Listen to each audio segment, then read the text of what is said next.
My name is Rafael Fernandez, and I'm a dump site boy. People say to me, I guess you just never know what you'll find sifting through rubbish. Today could be your lucky day. I say to them, friend, I think I know what I find. And I know what everyone finds, because I know what we've been finding for all the years I've been working, which is 11 years. It's the one word, stupa, which means, and I'm sorry if I offend, it's our word for human muck. I don't want to upset anyone, that's not my business here.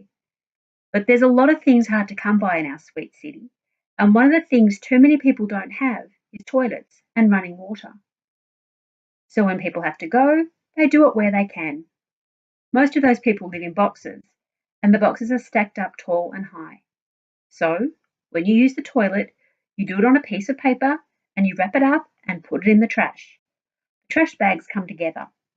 All over the city, trash bags get loaded onto carts and from carts onto trucks or even trains. You'd be amazed how much trash this city makes. Piles and piles of it. And it all ends up here with us. The trucks and trains never stop, nor do we. Crawl and sort and sort. It's a place they call Bahala, and it's rubbish town. 3 years ago, it was Smoky Mountain, but Smoky Mountain got so bad they had closed it down and shifted it along the road.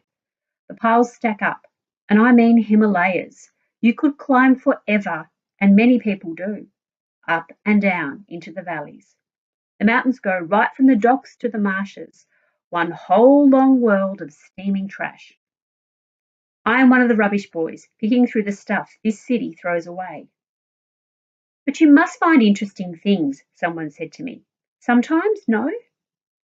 We get visitors, you see. It's mainly foreigners visiting the mission school, which they set up years ago and just about stays open. I always smile when I say, sometimes, sir, sometimes, ma'am. What I really mean is, no, never, because mainly what we find is stoop. What you got there? I say to Gardo. What do you think, boy? Says Gardo. And I know. The interesting parcel that looks like something nice wrapped up? What a surprise! It's stoop. And Gardo's picking his way on, wiping his hands on his shirt and hoping to find something we can sell. All day, sun or rain, over the hills we go. You want to come see? Well, you can smell Bahala long before you see it. It must be about 200 football pitches big, or maybe 1,000 basketball courts. I don't know, it seems to go on forever. Nor do I know how much of it is stoop, but on a bad day, it seems most of it. And to spend your life wading through it, breathing it, sleeping beside it, well, maybe one day you'll find something nice. Oh, yes. Then one day I did.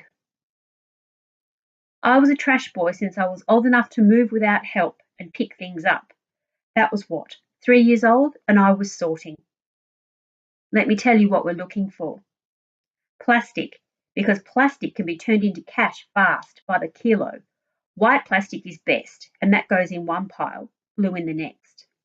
Paper, if it's white and clean. That means if we can clean it and dry it. Cardboard also. Tin cans, anything metal. Glass, if it's a bottle. Cloths or rags of any kind. That means the occasional t-shirt, a pair of pants, a bit of sack that wraps something up. The kids round here, half the stuff we wear is what we found, but most we pile up, weigh and sell. You should see me dressed to kill. I wear a pair of hacked off jeans and a too big t-shirt that I can roll up onto my head when the sun gets too bad. I don't wear shoes, one because I don't have any, and two because you need to feel with your feet. The mission school had a big push on getting us boots, but most of the kids sold them on. The trash is soft, and our feet are as hard as hooves. Rubber is good. Just last week we got a freak delivery of old tyres from somewhere. Snapped up in minutes they were, the men getting in first and driving us off. A half good tyre can fetch $50, and a dead tyre holds down the roof of your house. We get the fast food too, and that's a little business in itself. It doesn't come near me and Gardo. It goes down the far end. About 100 kids sort through the straws, the cups and the chicken bones. Everything turned, cleaned and bagged up. Cycled down to the weighers, weighed and sold. Onto the trucks that take it back to the city, round it goes. On a good day, I'll make 200 pesos. On a bad, maybe 50. So you live day to day and hope that you don't get sick. Your life is the hook you carry, there in your hand, turning the trash. What's that you got, Gardo? Stoop. What about you? Turn over the paper. Stoop. I have to say, though, I'm a trash boy with shorts. I work with Gardo most of the time, and between us we move fast. Some of the little kids and the old people just poke and poke like everything's got to be turned over. But among the stook, I pull out the black paper and plastic fast, so I don't look so bad. Gardo's my partner and we always work together. He looks after me.